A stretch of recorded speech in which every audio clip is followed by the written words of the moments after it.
Hi, this is Craig Metrowich for VideoCelebrityNews.com, and earlier on we were on Facebook.com/Metrowich, in which we did a live, uncut, unedited intro. And I've got with me today two wonderful people, youth on this side, wisdom on this side. You can say no. Introductions. I've got Dr. Pieter Van Rooyen with me. That's wisdom this side. I've got a superstar athlete this side with me, and that's Ruhan Van Rooyen. And today we're doing the uncut, unedited version for Video Celebrity News, in which we're going to discuss in detail on the theme about self-confidence equals winning, with the intention to inspire you, energize you, and excite you about life and business. Doc, can you mention to us how proud you are as a parent, first of all, before we get to the business side, that we have in your family's DNA now a superstar being your son? How does that feel? How does that feel? You're in shock. You really want to know. How does that feel? Is it really possible to answer that? Yeah, how does that feel? It's amazing. It's an unbelievable privilege to be a parent to such a committed person. And let's hope he stays this way, by the way. Hey? If he doesn't, I'll come and sort him out for you. Remember you mentioned genes? Yes. They don't change. They don't change, eh? So he won't change. Okay. No, Ruhan, it's been amazing what he's achieved in a very short space of time, since his career didn't start long ago. I mean, it started very late during the school setup, and then from there onwards it just went up. So let's position that. Why are we doing this interview today is that Ruhan, because I get his name, is a superstar athlete, went to the World Championships in the T30 category, 200 meter, right? You also did the 100 meter, but the 200 meter is what we're going to talk about, because I saw there that you did what we call your personal best. Let's go with it. How did that feel on the day, entering a race, not winning, but knowing that that was your personal best? Let's talk about that feeling. How did that feel? Well, it obviously felt very good, but for me it felt really good, because the World Champs is the biggest stage there is, and if you can do your best on the biggest stage there is, then that's the ultimate. Yeah, that's the ultimate. That means you can thrive under pressure, and you can how can I say, it's not the stage when you're not going to get beat down by the stage. Yeah, the stage fright. In other words, the stage fright you managed to control. What's also very exciting is you also qualified in the same year, and you passed your studies in accounting, but you didn't just pass. How did you do? He did well. He did well. Extremely well. He did his honors, not just his B degree. He did his honors. He finished his honors in one foul swoop. Everything, no subs, no nothing. Just finished. Done. Look, that is phenomenal. I mean, to be an athlete, top in your game, as in representing your country, to be abroad in an environment that's not your home environment, to then also be able to not only do well in your studies, but to do it at the highest level. I think that takes a round of applause. What do you think? I think so. Yeah. That takes a round of applause. Right, let's chat about Dad. Just before we chat about Dad, Dad likes to add here that we had to do some fancy footwork around his test times, because that was coinciding with the World Championships. Right. So he had to write out of time tests as well, you know. So the logistics of that, it was quite hectic, eh? It was very, very difficult. And we have to add, that was the case, because, you know, if it was plain sailing and the test was not coinciding, then you don't know. You know, there's no problem. But having to move your series and participate, that takes some doing. Well, even this interview, I mean, when we first discussed how could we do this, because I really wanted to have us together, because let's be blunt, I think this is one of the rarest interviews in the world, because I've got dentistry specialist on this side, digital dentistry, also presenting his own right on his subject matter. We'll talk about that a little bit later. And then I've got the son on this side, let's talk about your disability, because that hasn't come across yet. That's what also makes you quite unique, is that you haven't seen that as to stop you competing and stop you, being academically really great and also being great on the sports side. For our audience, just tell us about your disability. So I have cerebral palsy, which means the one side is not as good as the other side. But you're still fast. That's the good news. Me, it's not that bad. So it's not like I can't walk or can't run or whatever. And your training coming in there, for my understanding, is how's your training different to somebody that, for example, Usain Bolt, who I'm sure would be one of your aspirational heroes, doing a 19.19 world record in the 200 meter, right? So what's your time? You're in the 24s, if I remember correctly. Yeah. Right. So to put that into perspective, I mean, you're still very fast. I mean, I made the statement earlier on, as I think you'd beat most able people on a track. My question is, how do you train differently? Is there a different way of training? Do you do strength training differently? Do you do pool workouts? Explain some of your training.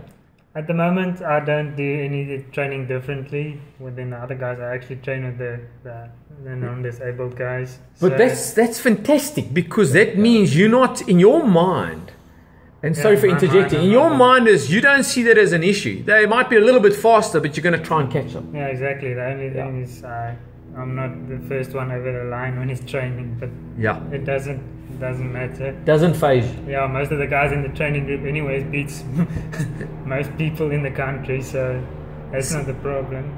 But yeah, I don't train any differently. I probably should maybe want to get my gym program on course and get the pool or whatever, the dietary stuff on par with Usain Bolt and those guys. Yeah. But I'll get that done in time. So let's go to Dad here, right, Doc.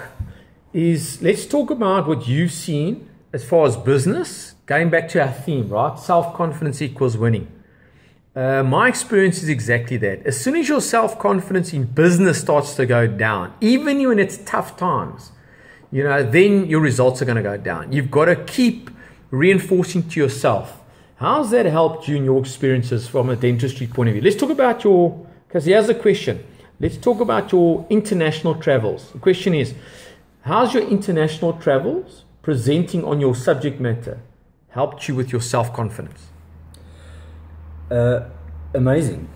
The international travels brought a wider horizon, where you get involved with people in your profession who are at a higher end. Yeah. Let's be real and let's be honest. In all walks of life, we have different levels of acceptance. Some people just go to work every day. I, for instance, go to my passion. I love what I do, and I made it my goal to set out to be at the top end of the game. You can never call yourself the best, because there's always someone that knows something that you don't know. However, it doesn't mean that you shouldn't aspire. It doesn't mean that you shouldn't go and improve yourself. And for me, at the time, maybe it was my lucky break, at the time when digital dentistry started to become recognized, I was at the forefront. And that gave me a heads up on many people. And I could go, and I was invited internationally. I was invited to do a speaker's course. I was invited to go. You did something this year. Just tell us a bit about that. When you specifically, where did you present recently? Recently, I've presented in. You might think I went on holiday. I presented.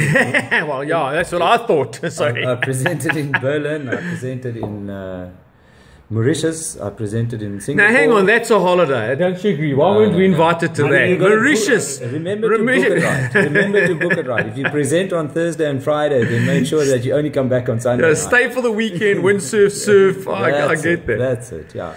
And so from being a South African based in Cape Town, South Africa, what you're saying is that all of us don't need to have the limitation of the fact that we can't participate, be it athletics on a global basis at a world-class level, and being it academically on a world stage with peer review, if I understand, yours is more peer review and peer acceptance. Yes. Versus yours would be, Ron, as yours is a world championship. There's a time, it's a defined, crystal clear target for you to beat. Yeah. Whereas yours is really, it's peer review and respect would invite you. Yeah. Absolutely. Wisdom, your wisdom and understanding of the industry. Yes, absolutely. You might say that's quite a critical thing. Yeah. It's all about evidence base. It's all about challenging new frontiers with the digital side of things today, because there's not many people that have actually caught onto this yet. Yeah. However, let's take a small country like South Africa. We were talking about international competence. If you look at our dental fraternity, there's approximately 10% penetration, which is on par with the rest of the world into digital manufacturing in dentistry. Well, so look, just to come in there is I've had the experience of, being the patient relationship we've got, as part from being friends for many years, is what I really admired is the fact that, you took me through the process and said, look, this is what this piece of machinery is going to do. It's going to scan. I then saw the end result. It's one thing for you to see a result. And the ODA, the guy would throw up an X-ray and he'd show you. And frankly, I didn't even know what it was. Like I look at it and go, yeah, okay, you need to have that done and that done. Okay, yeah. Whereas what's different with this, with the digital side of it, is because it's three-dimensional, and I think from a layman's point of view, you could rotate it and say, look, Craig, this is the good side, this is the bad side, this is what we're going to do for the functionality, which is what I wanted. I mean, more than just the aesthetics. I wanted functionality being a professional presenter. So I see digital, here's my statement, as a layperson, I see digital being the only way to go, because you can then validate for me, as a patient, the evidence base, and then I can understand why there'd be a premium on the service that you'd offer. Absolutely. You can show me crystal clear, what is going to be done, and you can show me crystal clear what a solution would be, and I think that's the way to go.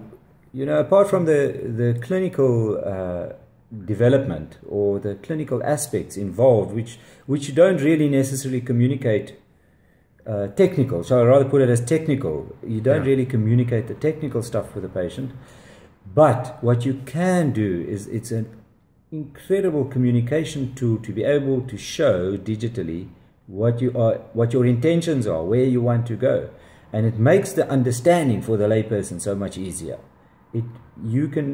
A picture says 1,000 words easily. And with digital manipulation, we can show you before and after prior to touching you. So correct. It gives you the advance of having no risk initially. You can walk away from it. Well, in my case, that's what I appreciated. You actually show me, Craig, this is your jaw structure, this is what's happening, this is your bite. Because I literally had pain and suffering while I was presenting. And when we spoke, I said, look, please, looking pretty is fine, but at 52, you need to be a facio, Maxio, not just dental to help me. But you took away, literally, from the consultation, you took away the pain for me. And that I appreciate. Apart from doing a job of trying to make me look great, which is for your self-confidence, which it is. So let's go to Ruhan here. Ruhan, you've got a great dad. I can tell you that. I've known him for a long time. But what have you guys learned in your relationship as the parent, and bringing it back to your competitiveness? What has dad taught you and the family taught you about, competing? In Afrikaans, jy weet, deursettingsvermoë, wat het jy van die familie geleer wat jy gehelp het om te kompeteer? Did they teach you anything? You can say no, I don't mind either. Maybe you did it all yourself. I was going to say, you better answer nicely. No. Now's the time. It's almost Christmas, by the way, for our audience. This is the time for him to get his shares up. If you want to be invited to the Christmas lunch. He said... obviously, when you start something, you need to finish. Okay, so that's deursettings for more. Translation is having that tenacity and drive and never giving up. Yeah, you mustn't give up. And there was something else I wanted to say, but no, okay, do it in your words. Do it in your words. I forgot what I wanted to say. But no, it's just, yeah, deursettingsvermoë is one big thing. And it's about, you need to enjoy the stuff you compete Hey, in. well said. So, Enjoy. Absolutely. Yeah. so you can't just go and do something that you're not going to enjoy, even if you're good at it. It's not going to... Which was maybe the case with athletics. It wasn't my first choice because running around, getting tired, and not getting anything back for it was tough at the beginning. But you get used to it, and the guys there is nice, and you make friends and all those kind of stuff, and then you... What's the camaraderie like, by the way, in your sport? It's very good. Oh, okay. So it's competitive, but you have, I mean, that's why we love our ocean sports, am I right? I mean, seriously, that's what I love. I tell every parent, please, man, get your kids involved in sports. Because, I mean, what I found is, I mean, first of all, nobody asks me down at the ocean, you know, doing my extreme sports. They never go like, okay, what's your job? Am I right? No, what's your title? I've never had anybody ask me. They'll go, hey, can you do a forward loop and land it? Can you show me how? On the track, is it the same thing? Like before you guys go and actually compete to beat each other, is there a great vibe between all of you as teammates, even though you're competitors? Yeah, it's we're friends first, and then it's like with Charles, he's my best friend before. Even on the track, it's not about who wins and who loses. Afterwards, it's back to normal. You're all trying to do your best on the day. Yeah, you're basically doing your best for yourself, and then you're happy if you did your best. Doesn't matter if I won or he won or another guy won. It doesn't. Yeah. So it's very, as I say, we're friends first, and then on the track, and it's the same. They don't ask your job title either. Yeah, great. How fast you run or how high you jump. Faster than you. Okay, next time they ask you how run you, just faster than you. If you're going to be first, I'm going to be right there by you. Okay, so we're going to get into a few more. I want to just flesh out some of the content for our audience. Me being a business coach and inspirational speaker. So let's look at some of the elements. Okay, and I'm going to try and match for both of you the different elements. So the first thing I look at is, what's the CQ, the challenge quotient? So the challenge for you is a world record, but it was your personal best, which you achieved. So the next thing is to set a world record and get a goal. Would that be fair to say? Yeah. Okay. So let's go to the next thing. On dentistry, let's go. What would your challenge be? Is keeping up with the technology. Am I right to say that? Absolutely. Okay. You know, the moment a new piece of technology is released, it's almost obsolete. Yeah, you know, this new, latest, greatest. The development is so fast, and in a way, it's almost a little bit daunting. And that's your biggest challenge, is understanding what you are working with. Right. And the second part is, as I said earlier, you know, everything's peer reviewed. In most parts, especially on the surgical side, things are peer reviewed. And then when you move over to the restorative end of things, now suddenly you are challenging new territory. Yeah. And there's very little to refer to whether you're doing right or wrong. Okay, so you're innovating as ground. My wording is, I must say, as groundbreaking. Is that the right wording? It's definitely groundbreaking. Okay. But at some point, you've got to understand where groundbreaking has to stop, and the evidence has to be put up to say that you are breaking the right ground. Well said. You know? Well said.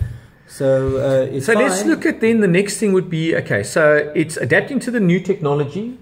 Then let's talk about skills. What skills do you think you need to, and let's aspire now, okay? Because remember, I want to energize and excite people about the aspiration. What skill do you think you need to get to the world championship, world record level? What skill do you think you're going to need? Definitely the first thing, I think you need a structure in terms of coaching and training and that kind of thing. And then passion. I don't know if that counts as a skill, but you definitely need that. And the other thing is, again, deursettingsvermoë. I don't know.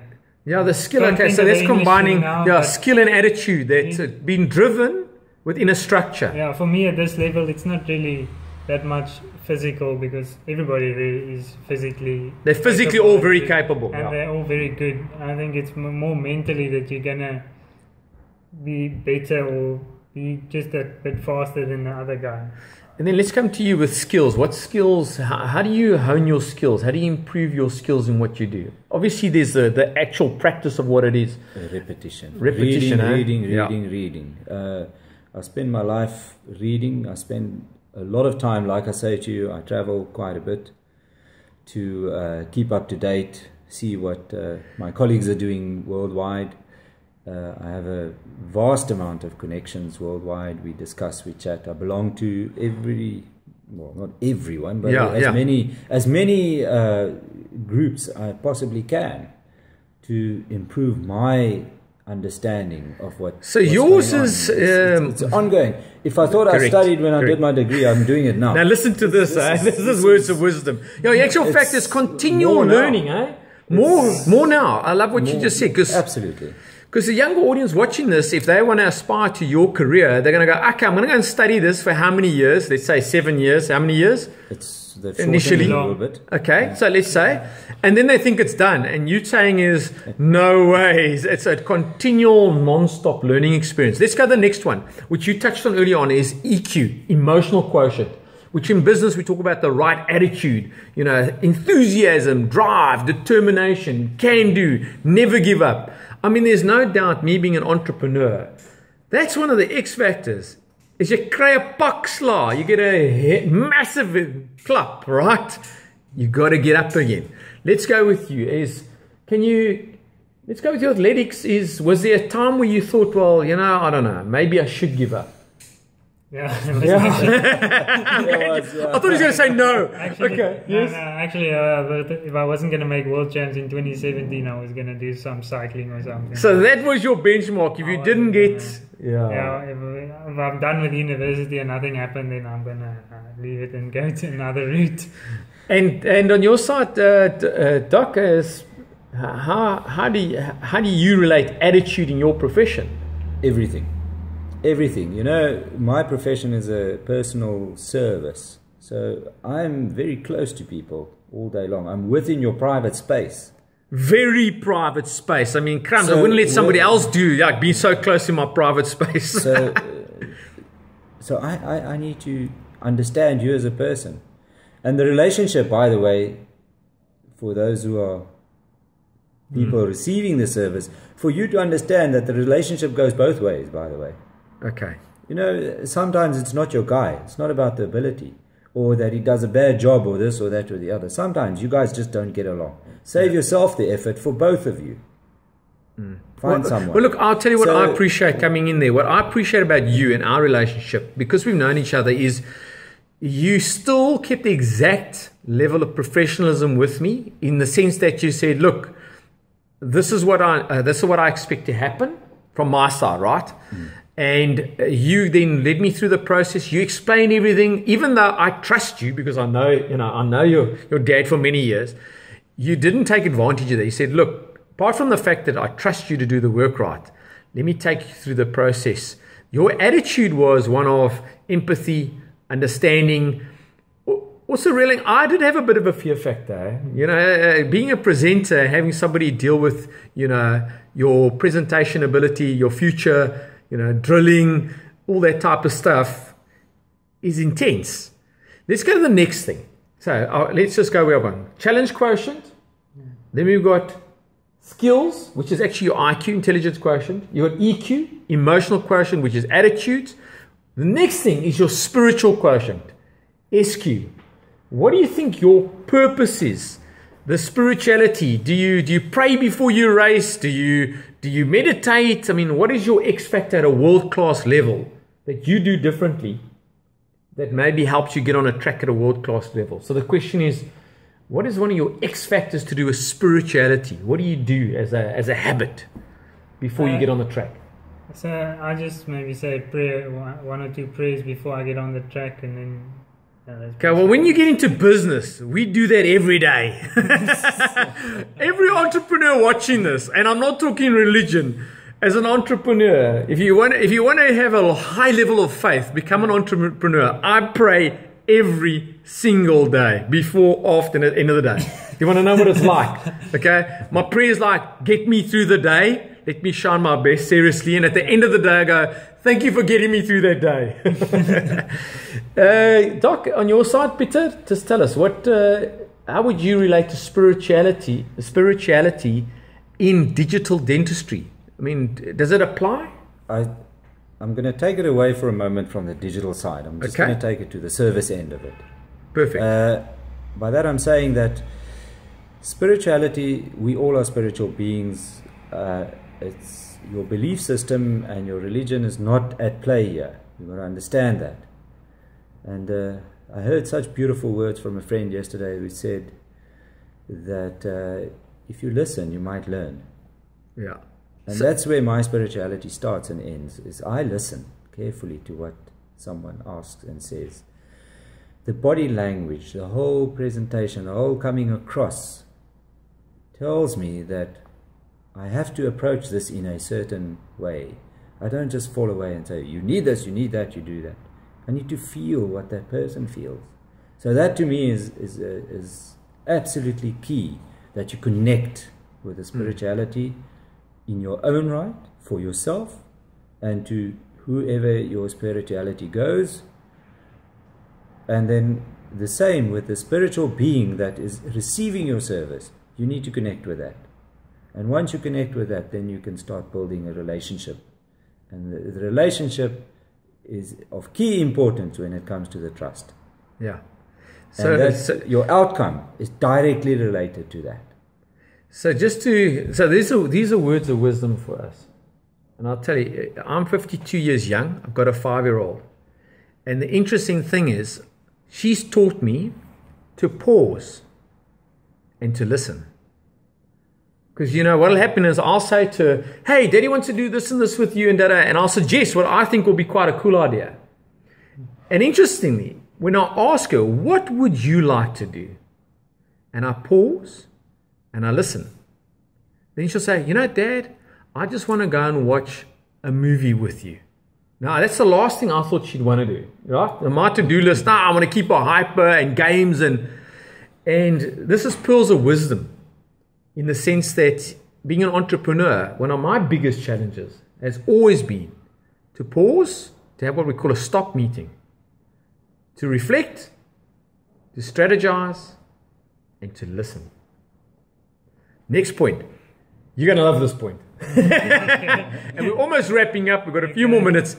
The next one's called PQ, physical quotient. Actions.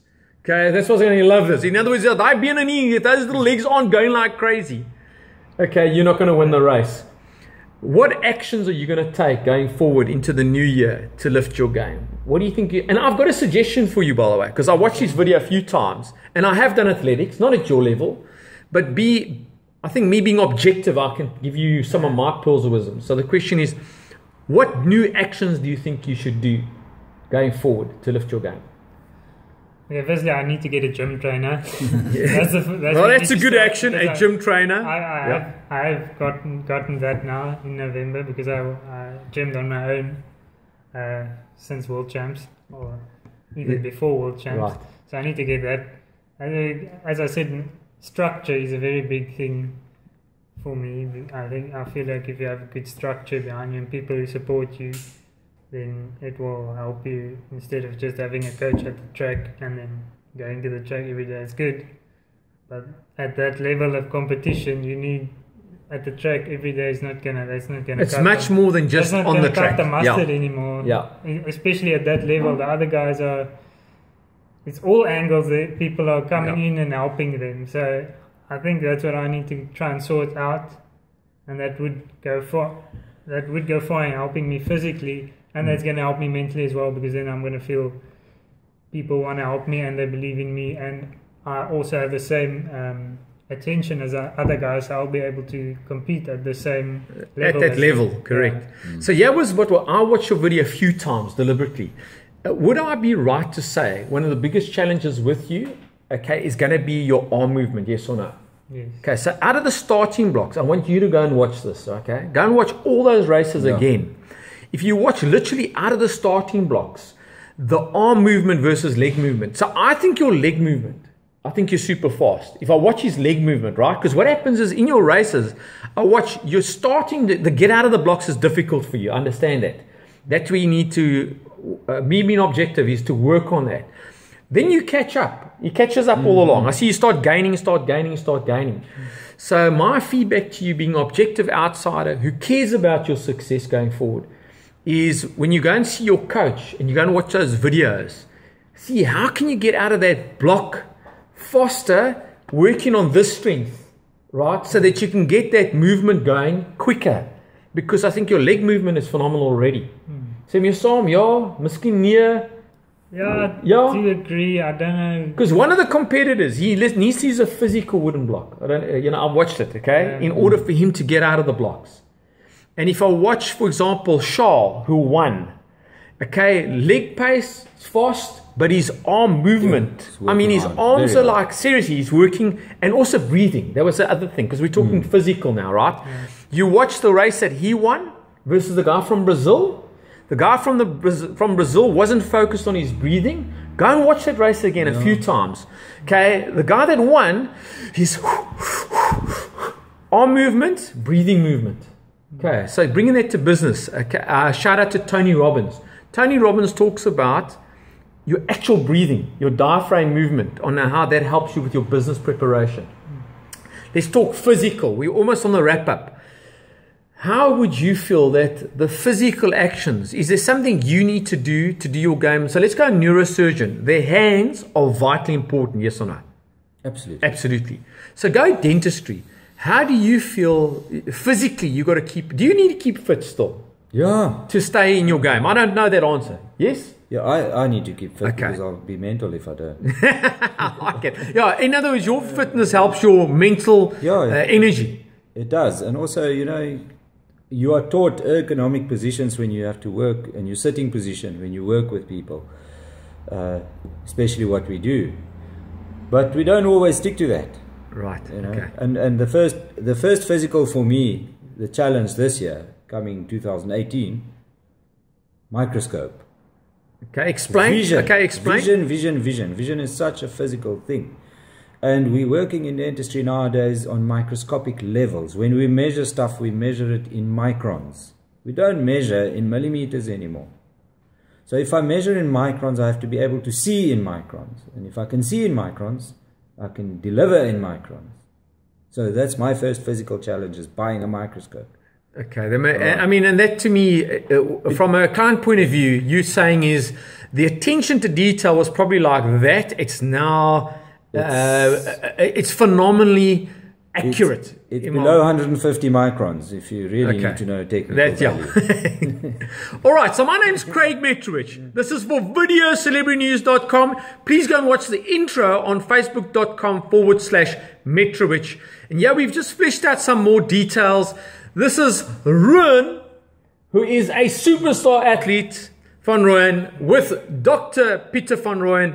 He's very blessed to have this guy as a dad. He's a friend of mine for many years. He does my dentistry.